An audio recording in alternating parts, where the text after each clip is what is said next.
तो बजट का काउंटडाउन शुरू हो चुका है और मार्केट में हलचल तेज हो गई है। हर कोई यही ढूंढ रहा है कि इस रैली में बड़ा पैसा कहाँ बन सकता है। तो सवाल ये है कि स्मार्ट पैसा आखिर जा कहाँ रहा है।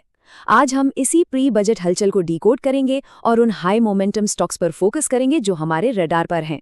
चलिए शुरू करते हैं। तो सबसे बड़ा सवाल यही है, इस प्री बजट रैली में हमारी वॉच लिस्ट में कौन से स्टॉक्स होने चाहिए। देखिए, ये सिर्फ अंदाजे लगाने की बात नहीं है, ये बात है डेटा के आधार पर सही मौकों को पहचानने की, और आज हम ठीक यही करने जा रहे हैं। तो सबसे पहले बात करते हैं रेलवे सेक्टर की। ये एक ऐसा सेक्टर है जो हर बजट में सुर्खियों में रहता ही रहता है, और इस बार तो उम्मीदें पहले से भी कहीं ज्यादा हैं। आइए देखते हैं कि इन पटरियों पर क्या पक रहा है। बजट से पहले जो तेजी है वो पूरे रेलवे सेक्टर में साफ साफ दिख रही है। हमने दिवाली के टाइम से ही इस ट्रेंड को ट्रैक किया है और अब लग रहा है कि वो समय आ गया है जब ये मोमेंटम और भी तेजी पकड़ेगा।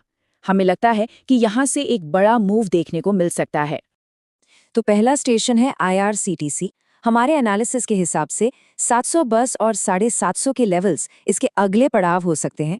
लेकिन हाँ, एक चेतावनी भी है, ये स्टॉक अपनी वॉलेटिलिटी मतलब उतार चढ़ाव के लिए जाना जाता है, इसलिए 670 रुपए पर एक सख्त स्टॉप लॉस लगाना बहुत जरूरी है। ये आपके कैपिटल के लिए एक सेफ्टी नेट की तरह है, इसे बिल्कुल नजरअंदाज मत कीजिएगा।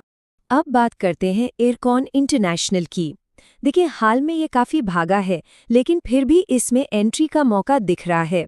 हमारे मुताबिक 178 और 200 रुपए के टारगेट के लिए इसमें पोजीशन बना सकते हैं, और हाँ, 150 रुपये का स्टॉप लॉस जरूर रखना है। अगर किसी गिरावट में ये 155 के आसपास मिलता है तो वहां थोड़ा और ऐड करने की स्ट्रैटेजी भी अच्छी हो सकती है। RVNL में भी अच्छा खासा मोमेंटम बना हुआ है। इसके लिए हमारा पहला टारगेट 355 और दूसरा 390 का रहेगा, और अगर ये रफ्तार बजट तक बनी रही ना तो इसमें 424 रुपये के लेवल तक जाने का पूरा पोटेंशियल है। लेकिन रुकिए, हर चमकती चीज सोना नहीं होती। एक बहुत जरूरी चेतावनी भी है जिसे हमें ध्यान में रखना होगा। हमारे एनालिसिस में ये भी सामने आया है कि रेलवे स्टॉक्स साइक्लिकल हो सकते हैं। मतलब ये कुछ महीनों के लिए तो रॉकेट की तरह भागते हैं और फिर बाकी साल के लिए आपका पैसा ब्लॉक कर सकते हैं। तो इस रैली में उतरते समय इस रिस्क को समझना बहुत जरूरी है। अच्छा, रेलवे के बाद अब अपनी नजरें घुमाते हैं डिफेंस और शिपिंग सेक्टर पर। यह भी एक ऐसा एरिया है जिस पर सरकारी खर्च और बजट का सीधा-सीधा असर पड़ता है। भारत इलेक्ट्रॉनिक्स यानी BEL पर हमारा व्यू काफी पॉजिटिव है। हमने निचले लेवल से ही इसमें तेजी की बात कही थी। अब यहाँ से हमें लगता है कि 424, 44 और फिर 480 तक के टारगेट्स भी देखने को मिल सकते हैं। हिंदुस्तान एरोनॉटिक्स यानी HAL में एक फ्रेश बाइंग का मोमेंटम दिख रहा है। हमारा मानना है कि जिनके पास ये पहले से है वो बिल्कुल बने रह सकते हैं और नए लोग भी एंट्री के बारे में सोच सकते हैं। बजट से पहले 4608 और 4950 ये दो इम्पॉर्टेंट लेवल्स हम देख रहे हैं। अब शिपिंग में दो बड़े स्टॉक्स के लिए हमारी स्ट्रैटेजी थोड़ी अलग-अलग है। मझगांव डॉक में हमारी सलाह है कि अभी 2600 का लेवल पार होने का इंतजार करें।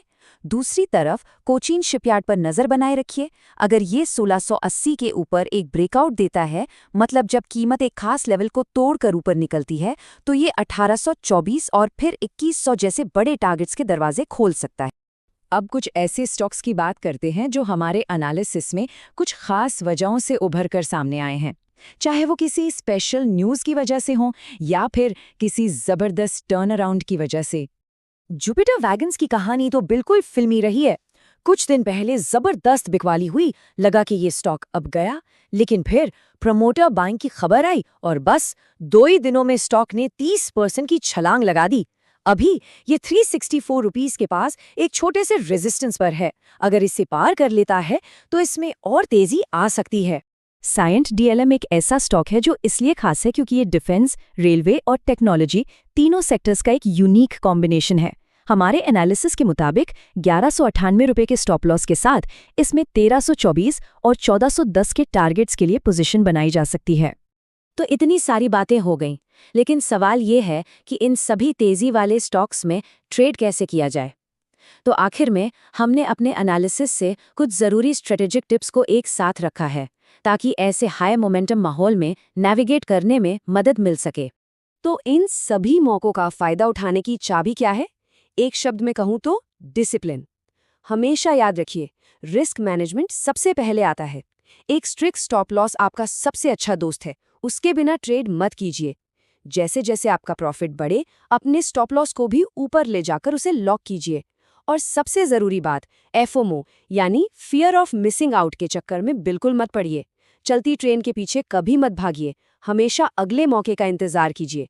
यहाँ धैर्य ही सब कुछ है। और अंत में हम आपको इस एक सवाल के साथ छोड़े जाते हैं, क्या ये जो प्री बजट रैली हम देख रहे हैं, ये सिर्फ एक अस्थायी जोश है, या आने वाला बजट सच में इन सेक्टर्स के लिए एक नया अध्याय लिखेगा? खैर, ये देखना बहुत दिलचस्प होगा। आप जानकारी लेते रहिए और सोच समझकर अपने फैसले लीजिए।